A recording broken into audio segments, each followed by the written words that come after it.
Hello friends, welcome to share trader Kannada.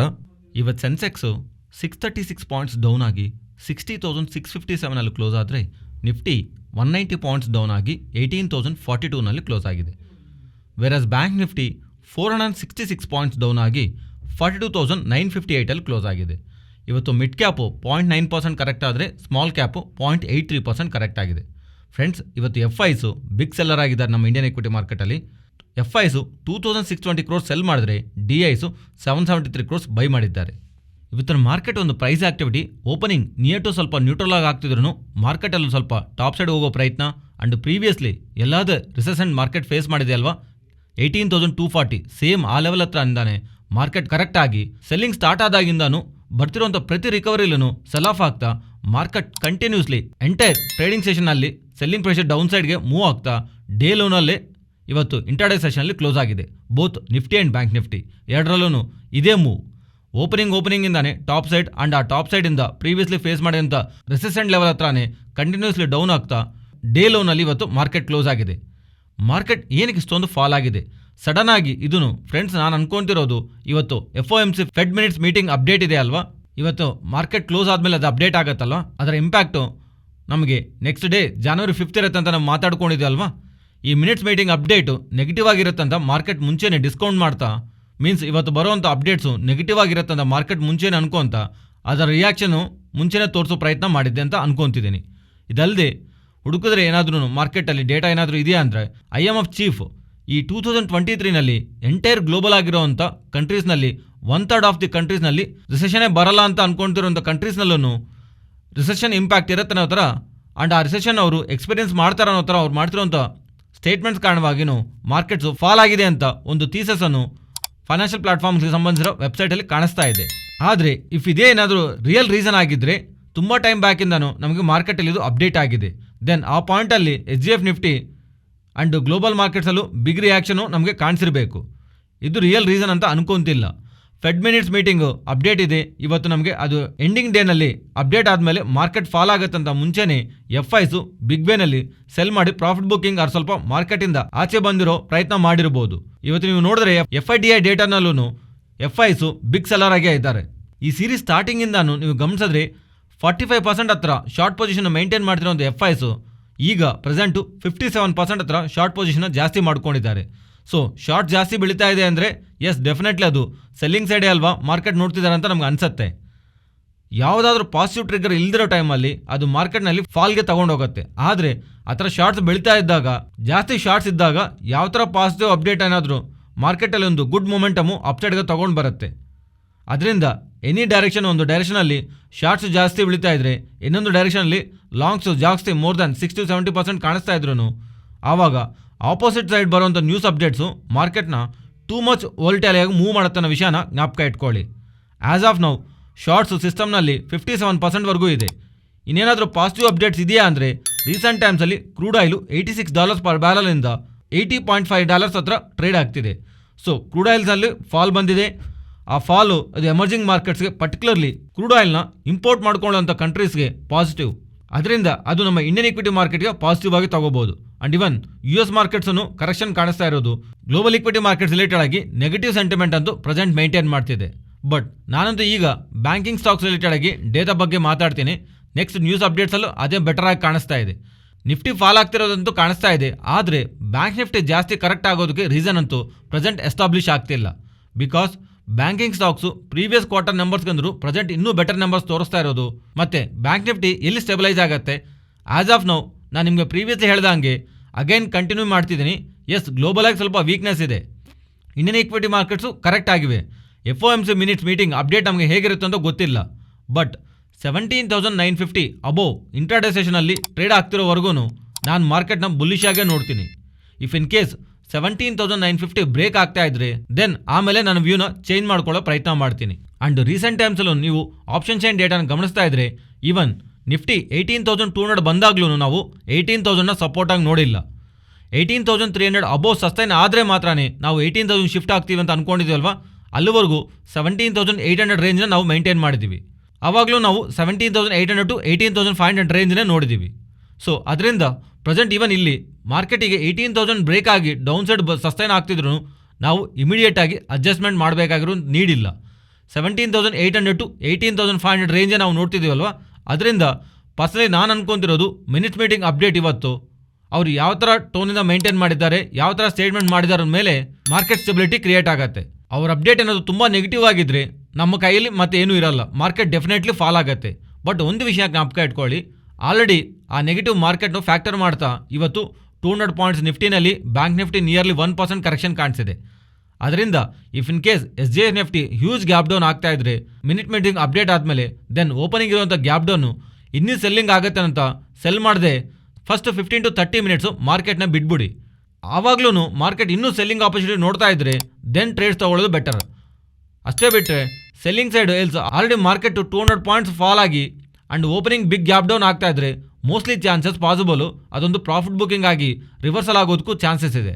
ಅದರಿಂದ gap down ಟ್ರೇಡ್ಸ್ನ previous ಡೇನಲ್ಲಿ ಇಷ್ಟು ಫಾಲ್ ಆದಾಗ ಓಪನಿಂಗ್ ಆಗ್ತಿರೋ ಗ್ಯಾಪ್ ಡೌನ್ ಟ್ರೇಡ್ಸ್ನ ಓಪನಿಂಗು 15-30 ಮಿನಿಟ್ಸ್ ಟ್ರೇಡ್ ಮಾಡದೇ ಇರೋದೇ better.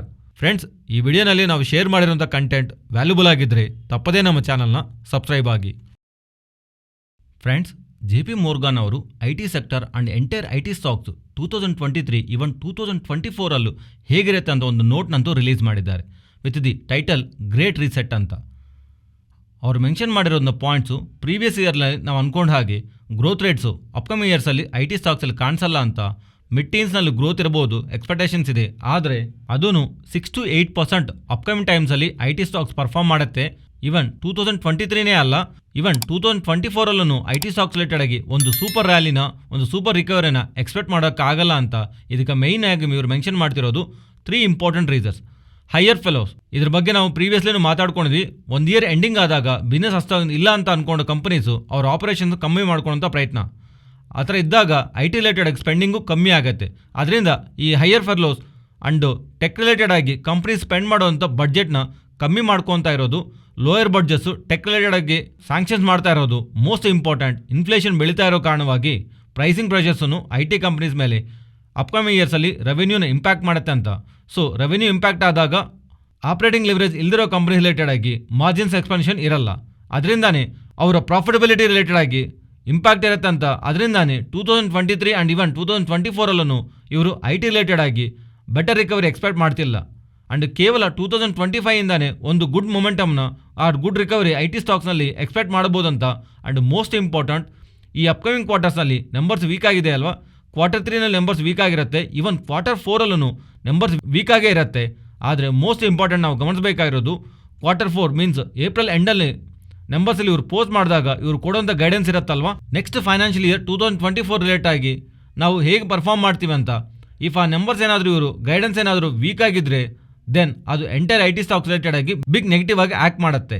Because entire financial year ಕೊಡ್ತಿರೋಂಥ ಗೈಡೆನ್ಸ್ ವೀಕ್ ಆಗಿದ್ದರೆ ಪ್ರೀ ರೇಟಿಂಗ್ ನಡೆಯುತ್ತೆ, ಪರ್ಟಿಕ್ಯುಲರ್ ಆಗಿ ಡೌನ್ ಗ್ರೇಡ್ ನಡೆಯುತ್ತೆ ಅಂತ. ಬಿಕಾಸ್ ಸ್ಟಿಲ್ ಇಲ್ಲಿವರೆಗೂ ನೋಡ್ತಿರೋಂಥ ಈ ಕರೆಕ್ಷನ್ ನೋಡ್ತಿದ್ದೀವಲ್ವಾ, ಇದು ವೈರಸ್ ಮುಂಚೆ ಇರುವಂಥ ವ್ಯಾಲ್ಯೂಷನ್ಸ್ಗಂದ್ರೂ IT ಸ್ಟಾಕ್ಸ್ ಇನ್ನೂ 20 to 30% ಎಕ್ಸ್ಪೆನ್ಸಿವ್ ವ್ಯಾಲ್ಯೂಷನಲ್ಲೇ ಇದೆ. ಅದರಿಂದ ಈ ವೈರಸ್ಗೆ ಮುಂಚೆ ಇರೋವಂಥ ವ್ಯಾಲ್ಯೂಷನ್ ಆದರೂ ಅಡ್ಜಸ್ಟ್ ಆಗುವಂಥ ಪ್ರಯತ್ನ IT ಸ್ಟಾಕ್ಸಲ್ಲಿ ನಡೆದ್ರೇನು ಅದು ಗುಡ್ ಕರೆಕ್ಷನ್ IT ಸ್ಟಾಕ್ಸ್ ತಗೊಂಡು ಬರುತ್ತೆ. ಅದರಿಂದನೇ ಈ ಎಂಟೈರ್ IT ಸ್ಟಾಕ್ ಸ್ಪೇಸ್ನಲ್ಲಿ ಇವರು Tech Mahindra and Infosys related ಆಗಿ ಮಾತ್ರನೇ ನ್ಯೂಟ್ರಲ್ ಆಗಿದ್ದಾರೆ. ಬೈ ರೇಟಿಂಗೂ ಅಲ್ಲ ಆರ್ ಸೆಲ್ ರೇಟಿಂಗೂ ಅಲ್ಲ, ನ್ಯೂಟ್ರಲ್ ವ್ಯೂ ಅಲ್ಲೂ ಇದ್ದಾರೆ. ಇವೆರಡೂ ಬಿಟ್ಟರೆ most of the stocks large cap ಸ್ಪೇಸಲ್ಲಿ ಇವರು ಪ್ರೆಸೆಂಟ್ ಇರೋಂಥ ಲೆವೆಲ್ಸಿಂದನೂ ಕರೆಕ್ಷನ್ನೇ ಎಕ್ಸ್ಪೆಕ್ಟ್ ಮಾಡ್ತಿದ್ದಾರೆ JP Morgan ಅವರು. ಇವನ್ ಸೇಮ್ JP Morgan ಅವರು ಇಂಡಸ್ಟ್ರಿಯಲ್ ಸೆಕ್ಟರ್ ರಿಲೇಟೆಡ್ ಆಗಿ ಪಾಸಿಟಿವ್ ವ್ಯೂನ ಶೇರ್ ಮಾಡ್ತಿದ್ದಾರೆ. ಯಾವ ಸೆಕ್ಟರ್ಸ್ ಇವರು ಬೆಟ್ರಾಗಿ ಗ್ರೋತ್ ಇರುತ್ತಂತ ಇಂಡಸ್ಟ್ರಿಯಲ್ ಸೆಕ್ಟರ್ನಲ್ಲಿ ಸೆಗ್ಮೆಂಟ್ಸ್ನ ಮೆನ್ಷನ್ ಮಾಡ್ತಿದ್ದಾರೆ. Power, railways, data sector and metals ಇದರ ರಿಲೇಟೆಡ್ ಆಗಿ ಇವರು ಗ್ರೋತ್ ಕಾಣಿಸುತ್ತೆ ಅಂತ. ಆ್ಯಂಡ್ ಈ ಎಂಟೈರ್ ಸ್ಪೇಸ್ನಲ್ಲಿ ಇಂಡಸ್ಟ್ರಿಯಲ್ ಸ್ಪೇಸ್ನಲ್ಲಿ ಇವರು ನೋಡ್ತಿರೋಂಥ top 3 stocks L&T, Siemens and Thermax. ಈ 3 ಸ್ಟಾಕ್ಸು ಇಂಡಸ್ಟ್ರಿಯಲ್ ಸೆಕ್ಟರ್ ಇರೋವಂಥ 2023 ಪ್ಲೇ ಮಾಡ್ಬೋದಂತ ಇವರು ಭಾವಿಸ್ತಾ ಈ ಎಂಟೈರ್ ಸ್ಪೇಸ್ಗೆಲ್ಲ ಇವರು ಪಾಸಿಟಿವ್ ರೇಟಿಂಗ್ ಕೊಡ್ತಿರೋ ಹತ್ರ ಅಪ್ಡೇಟ್ ಮಾಡ್ತಿದ್ದಾರೆ. ಫ್ರೆಂಡ್ಸ್, ಬ್ಯಾಂಕಿಂಗ್ ಸ್ಟಾಕ್ಸ್ ಬಗ್ಗೆ ಮಾತಾಡ್ಕೊಳ್ಳೋಣ. ಫ್ರೆಂಡ್ಸ್, ಇವತ್ತು ಸ್ಟಾಕ್ಸ್ ಅಂತೂ ಫಾಲ್ ಆಗಿದೆ, ಆದರೆ ಇವತ್ತು ಒಂದು ಒಳ್ಳೆ ಡೇಟಾನೇ ಪೋಸ್ಟ್ ಮಾಡಿದ್ದಾರೆ. ಪರ್ಟಿಕ್ಯುಲರ್ ಆಗಿ IndusInd bank and HDFC bank and even Yes bank ಅವರು ಬೆಟರ್ ಬಿಸ್ನೆಸ್ನೇ ಡೇಟಾನಂತೂ ಅಪ್ಡೇಟ್ ಮಾಡಿದ್ದಾರೆ. First IndusInd bank loan growth ಅದನ್ನು ಕ್ವಾರ್ಟರ್ ಕಂಪ್ಯಾರಿಸನಲ್ಲಿ ಹೇಳ್ತಿದ್ದೀನಿ. ಲೋನ್ ಗ್ರೋತು 4.5% ಹತ್ರ ಇದೆ. ಸೀಕ್ವೆನ್ಷಿಯಲ್ ಆಗಿ ಕ್ವಾರ್ಟರ್ ಕಂಪ್ಯಾರಿಸನಲ್ಲಿ ಗ್ರೋತ್ ಕಾಣಿಸ್ತಾ ಇದೆ, which is 12 quarters high. And deposit ಗ್ರೋತ್ನು 3.1% ಕ್ವಾರ್ಟರ್ ಕಂಪ್ಯಾರಿಸನಲ್ಲಿ ಗ್ರೋತ್ ಕಾಣಿಸ್ತಾ ಇದೆ. ಫ್ರೆಂಡ್ಸ್, ಇಲ್ಲಿ ಒಂದು ಕ್ಲಾರಿಫೈ ಮಾಡ್ತಿದ್ದೀನಿ, ಎಂಟೈರ್ ಬ್ಯಾಂಕಿಂಗ್ ಸ್ಪೇಸು ಎಲ್ಲದರಲ್ಲೂ ನೀವು ನೋಡ್ಬೋದು ಕಾಸ ಫಾಲ್ ಆಗ್ತಿರುತ್ತೆ. ಈ ಬ್ಯಾಂಕೇ ಅಂತಲ್ಲ, ಪ್ರೀವಿಯಸ್ಲಿ ನಾವು ನಿನ್ನೆನೂ ಮಾತಾಡ್ಕೊಂಡಿರೋ ಮಲ್ಟಿಪಲ್ ಬ್ಯಾಂಕ್ಸಲ್ಲೂ ಅಂಡ್ ನೆಕ್ಸ್ಟ್ ಮಾತಾಡ್ಕೊಳ್ಳೋ ಸ್ಟಾಕ್ಸಲ್ಲೂ ಬ್ಯಾಂಕಿಂಗ್ ಸ್ಪೇಸಲ್ಲಿ ಕಾಸಾನಲ್ಲಿ ಡ್ರಾಪ್ ಕಾಣಿಸಬಹುದು. ಇದಕ್ಕೆ ಲಾಜಿಕ್ ಹುಡ್ಕೋಂಥ ಪ್ರಯತ್ನ ಮಾಡಿದ್ರಿ ಈ ರೀಸೆಂಟ್ ಟೈಮ್ಸಲ್ಲಿ ಬಡ್ಡಿ ರೇಟ್ಗಳು ಬೆಳೀತಿದೆ ಅಲ್ವಾ. So most of the peoples ಎಲ್ಲನೂ ಅವ್ರಿಗೊಂದು ಕ್ಲಾರಿಟಿ ಬಂದಿದೆ. ಈ ಕರೆಂಟ್ ಅಕೌಂಟ್ನಲ್ಲಿ ಸೇವಿಂಗ್ಸ್ ಅಕೌಂಟಲ್ಲಿ ಹಣ ಇಡೋದು ಬದಲು ಅದರಿಂದ ನಾವು ದೊಡ್ಡದಾಗಿ ಸಂಪಾದನೆ ಮಾಡೋಕ್ಕಾಗಲ್ಲ, ಅರ್ನಿಂಗ್ಸ್ ನಮಗೆ ಇರಲ್ಲ, ಬಡ್ಡಿ ರೇಟ್ಗಳು ಬೆಳೀತಿದೆ, ಇನ್ಫ್ಲೇಷನ್ ಬೆಳೀತಿದೆ ಅಲ್ಲ, ಅದರಿಂದ ರಿಟರ್ನ್ಸ್ ರಿಲೇಟೆಡ್ ಆಗಿನೂ ಫೋಕಸ್ ಮಾಡ್ತಿದ್ದಾರೆ ಜಾಸ್ತಿ. ಕರೆಂಟ್ ಅಕೌಂಟ್ಸ್ನ ಸ್ವಲ್ಪ ಸೈಡಿಗೆ ಇಟ್ಟರೆ ಅದು ಬಿಸ್ನೆಸ್ ರಿಲೇಟೆಡ್ ಆಗಿರೋಂಥ accounts. At least savings account related ಆಗಿ ಹಣನು ಜಸ್ಟ್ ಸೇವಿಂಗ್ಸ್ ಅಕೌಂಟಲ್ಲಿ ಇರೋ ಬದಲು ಅದನ್ನು fixed deposit or higher returns ಕೊಡುವಂಥ ಇನ್ವೆಸ್ಟ್ಮೆಂಟ್ಸ್ ಕಡೆ ಇನ್ವೆಸ್ಟ್ ಮಾಡ್ತಿದ್ದಾರೆ. ಅದರಿಂದ compared with current account and savings account, deposits and deposit like term deposits ಜಾಸ್ತಿ ನಮಗೆ ಫಂಡ್ ಫ್ಲೋ ಆಗ್ತಾ ಇರೋದು ಈಗ ನಮಗೆ ಕಾಸಾ ಫಾಲ್ ಆಗ್ತಾ ಇರೋದಕ್ಕೆ ರೀಸನ್. ಸೊ ಅದರಿಂದ ಕಾಸಾ ಡಿಕ್ಲೈನ್ ಆಗೋದು ಒಂದು ನೆಗೆಟಿವ್ ಆದರೆ ಈಗಿರುವಂಥ ಬ್ಯಾಂಕಿಂಗ್ ನಂಬರ್ಸ್ನಲ್ಲಿ ನೋಡಬೇಡಿ. ಬಿಕಾಸ್ ಪ್ರೆಸೆಂಟ್ ಎನ್ವಿರಾನ್ಮೆಂಟ್ ಆ ಥರ ನೋಡಿದ್ರೆ ಇಂಡಸ್ಇಂಡ್ ಬ್ಯಾಂಕ್ ಅವರಿಗೆ ಸಂಬಂಧಿಸಿರೋ ಡಿಪಾಸಿಟ್ಸು ಆ್ಯಂಡ್ ಲೋನ್ ಗ್ರೋತು ಬೆಟ್ರಾಗೇ ಇದೆ. ಆ್ಯಂಡ್ ಇವರ ರಿಸಲ್ಟ್ಸನ್ನು ಪೋಸ್ಟ್ ಮಾಡಿದ್ಮೇಲೆ ಜಫ್ರೀಸ್ ಅವರು ಇಂಡಸ್ಇಂಡ್ ಬ್ಯಾಂಕ್ ಟಾರ್ಗೆಟು 1600 ಟಾರ್ಗೆಟ್ ಆಗಿ, ಮೋರ್ಗಾನ್ ಸ್ಟ್ಯಾನ್ಲಿ ಅವರು CLSA ಅವರು 1500 ನಿಯರ್ಲಿ ಟಾರ್ಗೆಟ್ ಆಗಿ ಬುಲ್ಲಿಶ್ ವಿನ ಅಪ್ಡೇಟ್ ಮಾಡಿದ್ದಾರೆ. ಇವನ್ HDFC ಬ್ಯಾಂಕ್ಸ್ ಅವ್ರ ನಂಬರ್ಸು ಇಂಡಸ್ಇಂಡ್ ಬ್ಯಾಂಕ್ ಅವರಷ್ಟು ಸ್ಟ್ರಾಂಗ್ ನಂಬರ್ಸ್ ಇಲ್ಲ ಅಂದ್ರೂ HDFC ಬ್ಯಾಂಕ್ ಅವರು ಬೆಟರ್ ಗ್ರೋತ್ ಡೆಲಿವರಿ ಮಾಡಿದ್ದಾರೆ. Deposits 3.6% growth and CASA 8 quarters ಲೋನಲ್ಲಿ ಕಾಣಿಸ್ತಾ ಇದೆ, 44% ಹತ್ರ. ಅದರಿಂದ ಇದಕ್ಕೆ ಮುಂಚೆ ಹೇಳ್ದಂಗೆ ಕಾಸಾ ಡಿಕ್ಲೈನ್ ಇಂಪಾರ್ಟೆಂಟ್ ಆಗಿ ನೋಡಬೇಡಿ. ಡಿಪಾಸಿಟ್ಸು 3.6% ಅಂಡ್ ಲೋನ್ ಗ್ರೋತು 2% ಹತ್ರ ಇಂಪ್ರೂವ್ ಆಗಿದೆ. ಅಂಡ್ ನೆಕ್ಸ್ಟ್ ಎಸ್ ಬ್ಯಾಂಕ್ ಇವರ ಡಿಪಾಸಿಟ್ಸು ಸ್ಟ್ರಾಂಗ್ ಆಗಿದೆ 6.8% and quarter on quarter basis ಅಲ್ಲೂ ಇವನ್ ಕಾಸಾನು ಸ್ವಲ್ಪ ಸ್ಟೇಬಲ್ ಆಗೇ ಇಟ್ಟಿದ್ದಾರೆ.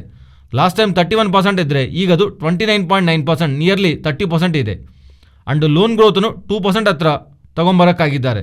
ಇದೆಲ್ಲಾನು ಬ್ಯಾಂಕಿಂಗ್ ಸ್ಪೇಸಲ್ಲಿ ಇವತ್ತು ನಮಗೆ ಸ್ಟಾಕ್ಸ್ ಫಾಲ್ ಆಗ್ತಾ ಇದ್ರು ಬೆಟರ್ ನಂಬರ್ಸು ಬ್ಯಾಂಕ್ಸಿಂದ ಕಾಣಿಸಿರೋ ಕಾರಣವಾಗಿ ಇವನ್ ಪಂಜಾಬ್ ಅಂಡ್ ಸಿಂಧ್ ಬ್ಯಾಂಕ್ ಅವರನ್ನು ಡಿಪಾಸಿಟ್ಸ್ 4%, ಲೋನ್ ಗ್ರೋತ್ 5.8%, ಕಾಸಾನು ಸ್ಟೇಬಲ್ ಆಗಿ ಮೇಂಟೈನ್ ಮಾಡಿದ್ದಾರೆ. ಅದರಿಂದ ಮೋಸ್ಟ್ ಆಫ್ ದಿ ಬ್ಯಾಂಕ್ಸ್ ಇಲ್ಲಿವರೆಗೂ ಪೋಸ್ಟ್ ಮಾಡಿರೋಂಥ ಬ್ಯಾಂಕ್ಸ್ ಡೇಟಾ ನಾವು ನೋಡಿದ್ರೆ ಅವೆಲ್ಲ ಅನಲೈಸ್ ಮಾಡ್ತಿದ್ರೆ ಸ್ಟೇಬಲ್ ನಂಬರ್ಸ್ ಆರ್ ಪಾಸಿಟಿವ್ ನಂಬರ್ಸೇ ನಮಗೆ ಕಾಣಿಸ್ತಾ ಇದೆ. ಇವತ್ತು ಈ ಡೇಟಾ ಪೋಸ್ಟ್ ಮಾಡಿದ್ಮೇಲೂ ಈ ಸ್ಟಾಕ್ಸ್ ಫಾಲ್ ಆಗಿದೆ ಅಂದರೆ ಇವು ವೀಕ್ ಡೇಟಾ ಅಂತ ಅನ್ಕೊಂಬೇಡಿ. ಕ್ವಾರ್ಟರ್ಲಿ ಬಿಸ್ನೆಸ್ ಅಪ್ಡೇಟ್ ಅಂತೂ ತುಂಬ ಚೆನ್ನಾಗೇ ಇದೆ. ನೆಕ್ಸ್ಟು ಟಾಟಾ ಪವರ್ ಬಗ್ಗೆ ಮಾತಾಡ್ಕೊಳ್ಳೋಣ. ಟಾಟಾ ಪವರ್ ಅವರ ಕೋಲ್ ಮೈನಿಂಗ್ ಫೆಸಿಲಿಟಿ ರಿಲೇಟೆಡ್ ಆಗಿ ಇಲ್ಲಿವರೆಗೂ ನಡೀತಿರುವಂಥ ಮೈನಿಂಗ್ನಲ್ಲಿ ಬರ್ತಿರುವಂಥ ಪ್ರಾಫಿಟ್ಸ್ನಲ್ಲಿ 100% ಹತ್ರ ಶೇರಿಂಗ್ ಇತ್ತು. ಆದರೆ CASA ಅವರು ಫ್ರಮ್ ಮೇ ಟು ಡಿಸೆಂಬರ್ 2022 ಮಧ್ಯದಲ್ಲಿ ನಡೆದಿರುವಂಥ ಮೈನಿಂಗ್ ರಿಲೇಟೆಡ್ ಆಗಿ 100% ಅಲ್ಲ 30% ಶೇರಿಂಗ್ ಪ್ರೊವೈಡ್ ಮಾಡಿದ್ರೆ ಸರಿ ಹೋಗುತ್ತೆ ಅನ್ನೋ ಥರ ಅಪ್ಡೇಟ್ ಮಾಡ್ತಿರೋ ಥರ ಫೈನಾನ್ಷಿಯಲ್ ಪ್ಲಾಟ್ಫಾರ್ಮ್ಸಲ್ಲಿ ಡೇಟಾ ಕಾಣಿಸ್ತಾ ಇದೆ. ಇದಾದಮೇಲೆ DAM ಕ್ಯಾಪಿಟಲ್ ಅವರು ಕೊಡ್ತಿರೋಂಥ ರಿಪೋರ್ಟ್ಸ್ ಪ್ರಕಾರ ಈ ಒಂದು ಆ್ಯಕ್ಷನಿಂದಾನೇ 100% ಶೇರಿಂದ 30% ಶೇರಿಂಗ್ಗೆ ಡಿಕ್ರೀಸ್ ಆಗ್ತಿರೋ ಕಾರಣವಾಗಿ 500 to 800 crores ಹತ್ರ ಪ್ರಾಫಿಟ್ನ ಟಾಟಾ ಪವರ್ಗೆ ಇಂಪ್ರೂವ್ ಮಾಡುತ್ತೆ ಅನ್ನೋ ಥರ ರಿಪೋರ್ಟ್ಸ್ನಲ್ಲಿ ಡೇಟಾ ಕಾಣಿಸ್ತಾ ಇದೆ. ನೆಕ್ಸ್ಟ್ ರೈಲ್ಟೆಲ್ ಬಗ್ಗೆ ಮಾತಾಡ್ಕೊಳ್ಳೋಣ. ರೈಲ್ಟೆಲ್ ಅವರಿಗೆ 186 crores ವ್ಯಾಲ್ಯೂ ಆಗುವಂಥ ಆರ್ಡರು ನೆಕ್ಸ್ಟ್ 5 yearsಗೆ ಸಿಕ್ಕಿರೋ ಥರ ರೀಸೆಂಟಾಗಿ ಡಿಸೆಂಬರ್ ಎಂಡಿಂಗ್ನಲ್ಲೂ ಅವರಿಗೆ 98 crores ವ್ಯಾಲ್ಯೂ ಆಗುವಂಥ ಆರ್ಡರ್ ಗೆದ್ದಿದ್ದಾರೆ. ಈಗ ಅಗೈನ್ 186 crores ವ್ಯಾಲ್ಯೂ ಆಗುವಂಥ ಆರ್ಡರು ಈ ಅಪ್ಡೇಟಿಂದ ಇವತ್ತು ಸ್ಟಾಕು ಪಾಸಿಟಿವ್ನಲ್ಲಿ ಎಂಡ್ ಆಗಿದೆ. Next Nifty and bank Nifty support and resistant. Nifty support 18,020. ಈ ಲೆವೆಲ್ ಏನಾದರೂ ಬ್ರೇಕ್ ಆಗ್ತಾ ಇದ್ರೆ ದೆನ್ 17,950 ನಾವು ಗಮನಿಸಬಹುದು. And top side 18,120. Next bank Nifty present ಇರೋ ಲೆವೆಲ್ಸಿಂದ ಡೌನ್ ಸೈಡು 42,890 ಅಂಡ್ ಅದರ ಬಿಲೋ 42,600 ಅಂಡ್ ಟಾಪ್ ಸೈಡು 43,060, ಅದರ ಅಬೋವ್ 43,370. ಫ್ರೆಂಡ್ಸ್, ಇಷ್ಟೊಂದು ಡೈರೆಕ್ಷನಲ್ಲಿ ನಮ್ಮ ಮಾರ್ಕೆಟಲ್ಲಿ ಫಾಲ್ ಬಂದಾಗ ಆಪ್ಷನ್ಸ್ ಆ್ಯಂಡ್ ಡೇಟಾನಲ್ಲಿ unwinding or new positions like fire fighting ಕಾರಣವಾಗಿ ನಮಗೆ ಡೇಟಾನಲ್ಲಿ ಚೇಂಜಸ್ ಬರ್ತಾ ಇರುತ್ತೆ. ಅದರಿಂದ ಈ ಥರ ಡೇಸ್ನಲ್ಲಿ ಆಪ್ಷನ್ಸ್ ಆ್ಯಂಡ್ ಡೇಟಾನಂತೂ ನಾನು ಗಮನಿಸಲ್ಲ. ಮಾರ್ಕೆಟ್ ಸೆಷನಲ್ಲೇ ಇರುವಂಥ ಅನ್ವೈಂಡಿಂಗ್ ನಾವು ಗಮನಿಸೋದು ಬೆಟರ್ ಆಗುತ್ತೆ. ಆ್ಯಂಡ್ ಈ ಥರ ಇವೆಂಟ್ಸ್ ಇದ್ದಾಗ ಮಾರ್ಕೆಟಲ್ಲಿ ಈ ಥರ ಡೇಟಾಗೆ ತುಂಬ ಇಂಪಾರ್ಟೆಂಟ್ ಕೊಡಬೇಕಂತ ನೀಡಿಲ್ಲ. ಅದರಿಂದ ನಾವು ಪ್ರೀವಿಯಸ್ಲಿ ಮೆನ್ಷನ್ ಮಾಡಿರೋಂಥ ರೇಂಜನ್ನೇ ನಾನು ಗಮನಿಸ್ತಾ ಇದ್ದೀನಿ. ಇದು ಫ್ರೆಂಡ್ಸ್ ಇವತ್ತಿನ ವಿಡಿಯೋ. ಈ ವಿಡಿಯೋದಲ್ಲಿ ಶೇರ್ ಮಾಡಿರೋಂಥ ಕಂಟೆಂಟ್ ವ್ಯಾಲ್ಯೂಬಲ್ ಆಗಿದ್ದರೆ ತಪ್ಪದೇ ನಮ್ಮ ಚಾನಲ್ನ ಸಬ್ಸ್ಕ್ರೈಬ್ ಆಗಿ ಆ್ಯಂಡ್ ಬೆಲ್ ಐಕಾನ್ ಕ್ಲಿಕ್ ಮಾಡಿ ಆಲ್ ನೋಟಿಫಿಕೇಷನ್ಸ್ ಆಕ್ಟಿವೇಟ್ ಮಾಡಿಕೊಳ್ಳಿ. ಈ ಡೇಟಾ ನಿಮ್ಮ ಫ್ರೆಂಡ್ಸ್ ಆ್ಯಂಡ್ ಫ್ಯಾಮಿಲಿ ಮೆಂಬರ್ಸ್ಗೆ ಯೂಸ್ ಆಗತ್ತಂದರೆ ತಪ್ಪದೇ ಶೇರ್ ಮಾಡಿ. Thank you.